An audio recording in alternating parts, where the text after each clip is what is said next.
Hello guys, welcome to வைத்தியம். நம்ம இந்த வீடியோவில் என்ன பார்க்க போகிறோம்னா, லவ் பேர்ட்ஸ் எப்படி ஈஸியாக ஹேண்டைம் பண்ணுறதை பற்றி பார்க்க போகிறோம். லவ் பேர்ட்ஸ் வந்து பார்த்திங்கன்னா எல்லாருமே ஹேண்டைம் பண்ணுறப்போ எல்லாருமே எந்த படம் இருந்தாலும் சரி எடுத்துகிட்டு வரப்போ ஹேண்ட் ஃபிட் சிக்காக எடுத்துகிட்டு வந்து வளர்த்தாலே போதும் பழகிட்டோம் அப்படின்னு சொல்லிட்டு இருக்காங்க இல்லையா.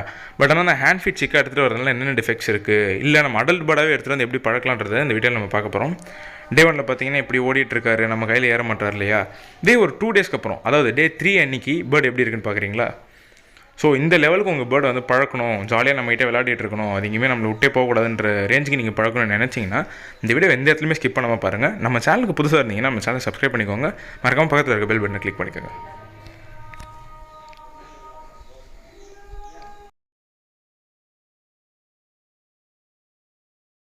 ஃப்ரெண்ட்ஸ், இந்த வீடியோவில் லவ் பேர்ட்ஸ் வந்து எப்படி ஈஸியாக, அதாவது எந்த ஒரு ஃபார்முலாஸ் இல்லாமல் எந்த ஒரு இதுவுமே இல்லாமல் ஜஸ்ட்டு கடையில் இருக்க ஒரு பேர்டை எப்படி எடுத்துகிட்டு வந்து ஹேண்ட் டைம் பண்ணுறது பற்றி தான் நம்ம வீடியோவில் போட்டிருக்கோம்.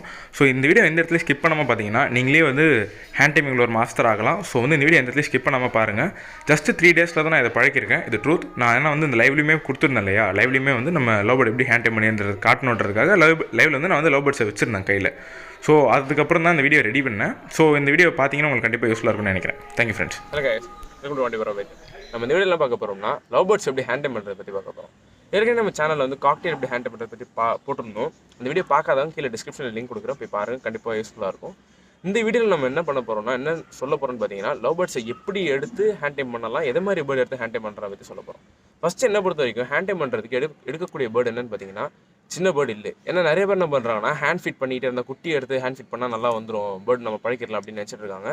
அது என்ன பொறுத்த வரைக்கும் தப்புன்னு சொல்லுவோம். ஏன்னா எல்லாராலையுமே ஹேண்ட் ஃபிட் பண்ண முடியுமான்னு கேட்டிங்கன்னா கண்டிப்பாக கிடையாது. சில பேர் ஃபார்முலாஸ் மாற்றி கொடுத்துட்றாங்க, சில பேர் இந்த சத்துமாவு கொடுத்தாலே போதும்னு சொல்கிறதுனால அதை கொடுத்து பேர்டு என்ன ஆகும்னு பார்த்தீங்கன்னா டைஜஷன் ஃபால்ட் வந்து பேர்டு செத்துரும்.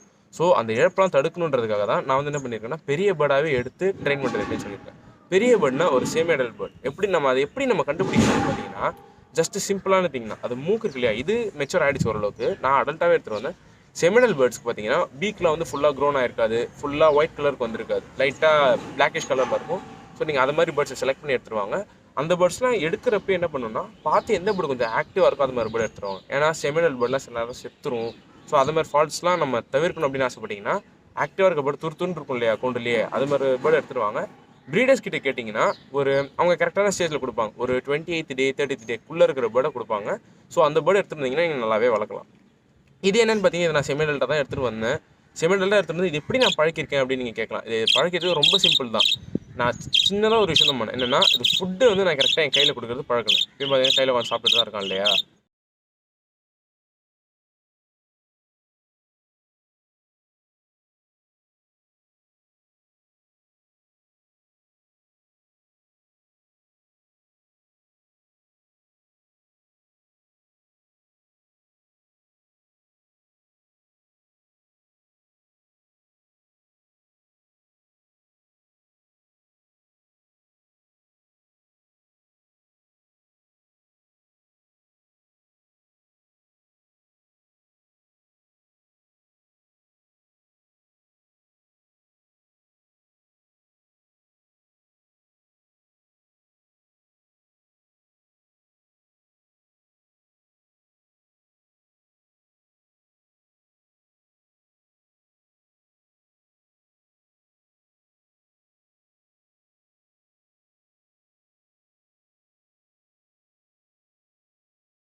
அப்படின்னு சொன்ன ஒரு பேர்டு ஆட் பண்ணேன்.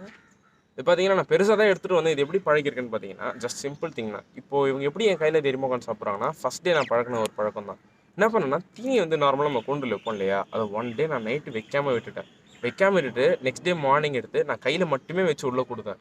ஸோ அந்த பசியில் என்ன பண்ணுன்னு பார்த்தீங்கன்னா பேர்டு வந்து நார்மலாகவே வந்து கையில் ஏறிடும். ஃபர்ஸ்ட் திங் அது. இல்லை செமிடல் பேர்டுக்கு பார்த்தீங்கன்னா ஜென்ரலாக நீங்கள் எடுத்துகிட்டு வரப்போ மனுஷன் மேலே பயமே இருக்காது. ஸோ நீங்கள் எடுத்துகிட்டு வந்து கரெக்டாக நீங்கள் கையில் தீனி வச்சு கொடுக்க ஆரம்பித்தாலே பேர்டு பழகிடும். இல்லை அப்படியே பயப்படுது அப்படின்னா மட்டும் நான் சொன்னது செய்யுங்க. என்ன பண்ணுறீங்கன்னா நைட்டு சாப்பாடு கொடுக்காதீங்க. நீங்கள் அடுத்த நாள் மார்னிங் எடுத்து வச்சிங்கன்னா அவங்களே சாப்பிட ஆரம்பிச்சிருவாங்க. ஒன்ஸ் நீங்கள் சாப்பிட ஆரம்பிக்குது இல்லையா, நம்ம சாப்பிட ஆரம்பிக்கப்போ நம்ம கையில் ஷேக் பண்ணோன்னா அப்படிலாம் ஏதாவது வித்துக்கிட்ட காட்டணும்னா பயந்துடும்.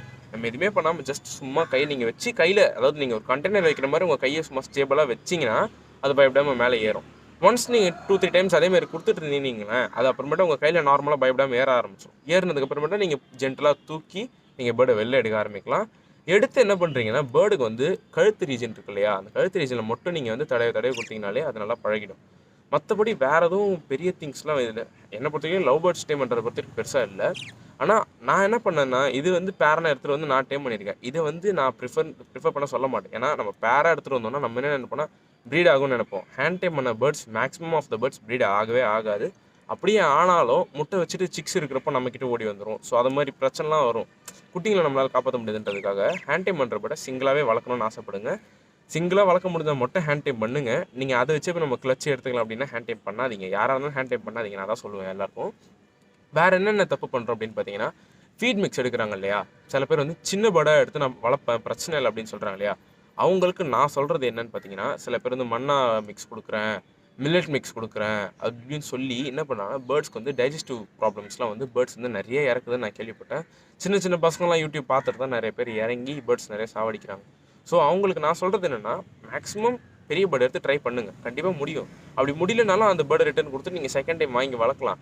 பட் ஆனால் சின்னது நீங்கள் ஒன்ஸ் எடுத்திங்கன்னா உங்களால் தீனி கொடுத்தா அதை காப்பாற்றிடும். நம்மளால் காப்பாற்ற முடியுமான்றது வந்து ஏற்கனவே நல்லா தெரிஞ்சவங்க கண்டிப்பாக காப்பாற்றுவாங்க. பட் தெரியாதவங்க புதுசாக பிகினராக போகணுன்றப்போ நீங்கள் இதுமாதிரி பேர்ட்ஸ் எடுத்து பாருங்கள்.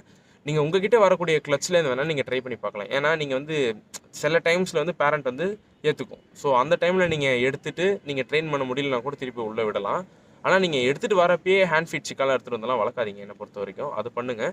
செகண்ட் திங் என்னென்னு பார்த்தீங்கன்னா நம்ம என்ன கொடுக்கலாம் ஃப்ரெண்ட்ஸ் அப்படி என்ன கொடுக்கலாம் ப்ரோ அப்படின்னு நீங்கள் கேட்டிங்கன்னா, என்னை பொறுத்த வரைக்கும் நம்ம நார்மலாக பட்ஜீஸ் என்ன கொடுத்துட்ருக்கோம், தென்னை மட்டும் தான் கொடுக்குறோம் இல்லையா. இந்த தெனையை மட்டுமே நம்ம குட்டிங்களுக்கு அரைச்சி, அதாவது தோல் நீக்கின தெனை வந்து நீங்கள் கடையில் கேட்டிங்கன்னா கண்டிப்பாக கிடைக்கும். தோல் நீக்கின தெனையை மட்டுமே அரைச்சி அது வந்து ஹாட் வாட்டர் இருக்குது இல்லையா, ஹாட் வாட்டரில் மிக்ஸ் பண்ணி ஸ்பூனில் கொடுத்தாலும் எடுக்கும். ஸ்பூனில் கொடுக்க முடியாத அளவு சிக்கன் நீங்கள் எடுத்துகிட்டு வந்தீங்கன்னா இங்க் ஃபீல் இருக்கு இல்லையா, நான் சிரஞ்சில் கொடுக்காதீங்க. சிரஞ்சில் கொடுக்குறப்ப என்ன பண்ணுவோம் பார்த்தீங்கன்னா டப்புன்னு நம்ம புஷ் பண்ணுறப்போ அது புறையிறனாலே பேர்ட்ஸ் செத்துரும். நார்மலாக நம்மளாம் தாங்குறோம் இல்லையா, அது மாதிரிலாம் தாங்காதுங்க. அதுவும் சிக்கு வேறு இல்லையா. ஸோ 1 week 2 week சிக்ஸ்லாம் சில பேர் எடுக்கிறாங்க, அதுங்கெல்லாம் லைட்டாக புறையிறனாலே செத்துரும். ஸோ அந்த தப்பு பண்ணாதீங்க. வேறு என்ன தப்பு இருக்குது அப்படின்னு பார்த்தீங்கன்னா சீட் மிக்ஸ் வந்து மில்லட்ஸ், அதாவது இது மட்டும் எடுத்துக்கோங்க, தெனை மட்டும் எடுத்து தோல் நீக்கின தனியாக அரைச்சி ஹாட் வாட்டரில் மிக்ஸ் பண்ணி கொடுங்க. வேறு எதுவும் பெரிய ட்ராபேக்ஸ்லாம் இருக்காது லவ் பேர்ட்ஸ் ஹேண்ட் டைம் பண்ணுறதுனால. ஆனாலும் நான் என்ன சொல்கிறேன்னா, இப்போ நான் அவுட்டோரில் வச்சு உட்காந்துருக்கேன் ஜாலியாக இருக்குன்னு சொல்கிறேன் இல்லையா, நானுமே என்ன பண்ணணும்னு பார்த்தீங்கன்னா முனையில் இருக்க 3 வச்சு நான் வெட்டிட்டேன். இந்த முனை வச்சுன்னா எல்லா ரெக்கையுமே இருக்கும். இந்த முனையில் இருக்க அந்த பெரிய வச்சு மட்டும் நான் க்ராஸாக வெட்டியிருக்கேன், தெரியுதுங்களா. ஜஸ்ட் அந்த இவ்வளோ பெரிய இது இருக்குன்னா, ரெக்கை இருக்குன்னா நான் அதில் வந்து இந்த அளவுக்கு மட்டும் வெட்டியிருக்கேன். எதுக்குன்னா ஹைட்டாக ஏறி பறக்க முடியாது. இப்பயும் பேர்டால் பறக்க முடியும், தரையிலேருந்து என் ஷோல்டர் வரைக்கும் ஏற முடியும். ஆனால் அதை தாண்டி ஹைட் பறக்க முடியாது. ஏன் அப்படின்னு பார்த்தீங்கன்னா சில பேர் என்ன பண்ணுறாங்கன்னா, நான் டேம்லாம் பண்ணுறாங்க, கஷ்டப்பட்டு டேம் பண்ணிவிடுவாங்க, வளர்த்துருவாங்க, ஃப்ரீ ஃப்ளைன்னு ட்ரை பண்ணுவாங்க. வெளியில் எடுத்துகிட்டு வந்து விடுறாங்க இல்லையா, அந்த வெளியில் எடுத்து வந்து விடுறப்ப என்ன ஆகும்னு பார்த்தீங்கன்னா ஜஸ்ட்டு சிம்பிள் திங் தான். இங்கேருந்து பேர்ட் ஒரு ஒரு ஒரு 5 meters மேலே ஏறிச்சினாலே போதும், காக்கா அடிச்சு தூக்கிட்டு போயிடும். அதை நம்ம கஷ்டப்பட்டதும் போயிடும், நம்ம ஒரு உயிருமே போயிடும். எதுக்கு காக்காலாம் பேர்ட்ஸ்லாம் அடிக்குது, லவ் பேர்ட்ஸ் ஃபின்ச்சஸ் மட்டும் அடிக்குது, சிட்டுக்குருவிலாம் விட்டுறதுன்னு பார்த்தீங்கன்னா இந்த பேர்ட்ஸ்க்கு நம்ம ஊர் காக்கா வந்து ஃபெமிலியராக இல்லாதது இல்லையா, அதனால மட்டும்தான் அடிக்குது.